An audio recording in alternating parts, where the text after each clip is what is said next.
Hey, welcome back guys. I know why you are here. I understand. I was just as surprised. I usually don't ask, but please share the video, like and or comment, because people who are in the process of getting a new tablet, they need to be informed accordingly, because buckle up. Simply buckle up. I didn't expect this to happen. I have the Tablet 7 Wi-Fi version with me, as well as the Tablet 7 5G version also right here. Just to clarify, I have the 64GB storage version, 4GB of RAM for the Wi-Fi as well as for the 5G. I know you guys can get a configuration up to 8GB of RAM and 256 storage in the US. Don't know why, but it is available for you to choose from. And yes, spoiler alert, one of them is considerably fast. I'm not talking about pushing it to make it fit. No. Let's do this now. Okay, so the first thing you will notice is that on the box itself, it doesn't say Wi-Fi anywhere. I just want to make sure you get the right version. It doesn't say Wi-Fi, whereby the 5G version says 5G on the box. Let me see. I'm just going to show this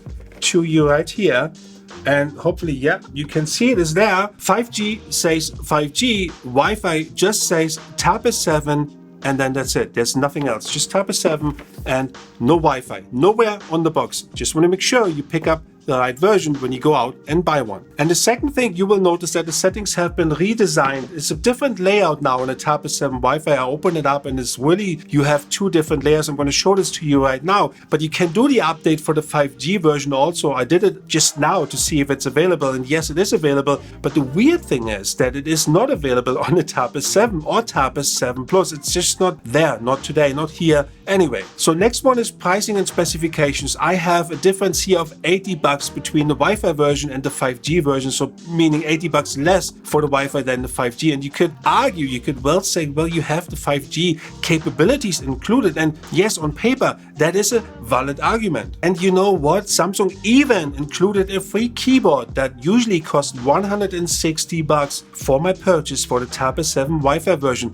So that makes it a $579 purchase, including the keyboard that is for free. And in terms of the 5G version, I paid for the 5G version and the keyboard $800. So we're talking about $579 and $800 for the full package. And now we're really entering a territory. Yeah, I'm feeling it. But the shocker is coming now. And some of you already guessed it. What's happening, DJ? No, she said it's licking time, but no, both versions have two different processors installed. Shocker, right? You could say, well, you know what, I paid less, I get a free keyboard, so what the heck are you complaining about? So if my Wi-Fi version has less speed and less power or a different processor, who cares? I paid almost $300 less. Right? No, let me stop you right here, because the paradox has just entered the Samsung universe. But here's the deal, it took me a while to figure out which processor is built in the Tablet 7 Fan Edition Wi-Fi version. I'm kind of 99% sure as of today, but it's all cryptic. It's not stated anywhere, and I wonder if it's done on purpose so we wouldn't notice. Sometimes I actually thought I had the Tablet 7 with me instead of the Tablet 7 Fan Edition Wi-Fi because it was so powerful. So the stunner is coming now. It seems that the Tablet 7 Fan Edition Wi-Fi version has the Snapdragon 778G installed versus the 5G version 750G. And the US website confirmed this in a small print in the specifications. However, none of our tools have picked up on that, whether that be CPU Z or Droid Info. They're all stating what I'm going to show you right now.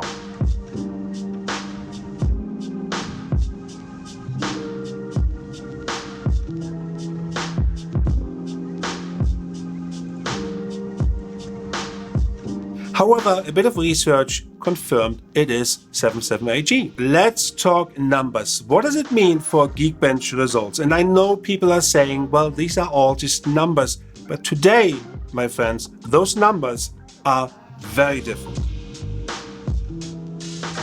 So for single core, we are talking about 25% increase, and that is not the biggest increase, but I could tell when I was opening up Office applications like Excel or PowerPoint or anything else. It was just really faster when I was opening it and working on it. Now the shocker really comes for multi-core. We are talking about a 65% increase in power for the 778G versus the 750G, and that is considerably faster. But hold on, it doesn't stop here, we're not finished yet. Now this is something, right? OpenCL and Vulkan scores almost double on the Fan Edition Wi-Fi version versus the 5G version, thanks to the built-in improved GPU. So all of this makes a huge difference when you work on this every day. Apps just open faster, everything seems to be working really, really well. And even Fortnite wasn't choppy. It is still limited to 30 FPS, but here is the interesting thing when it comes to the graphic performance.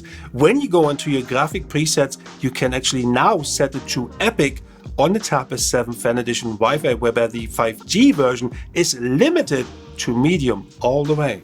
And look, the takeaway here is that you most likely will not play in those settings in Fortnite, but your graphic-related or heavy graphic-related power tasks are now easily doable or better doable than before, because when you use Adobe Lightroom, for example, or any video editing software, it becomes much better now, especially combined with this new CPU performance. Look, my quick conclusion is go for the 64GB storage, 4GB of RAM for the Tab S7 Wi-Fi version. That's the one to go for. Thumbs up big time, especially when the price goes down a bit, even better, but don't go for the 5G. That is the conclusion. There's such a huge power difference. It is just unbelievable. To put it into perspective, the numbers and performance I have shown you are really close to the Tab S7 and the Tab S7 Plus. Hey, if you appreciate the video, consider subscribing, or maybe leave a like and a comment, or maybe just ask me a simple question about the Tab S7 Fan Edition Wi-Fi, and I'm happy to answer them in the comment section. So thank you for watching, and until next time, I miss you. Peace out.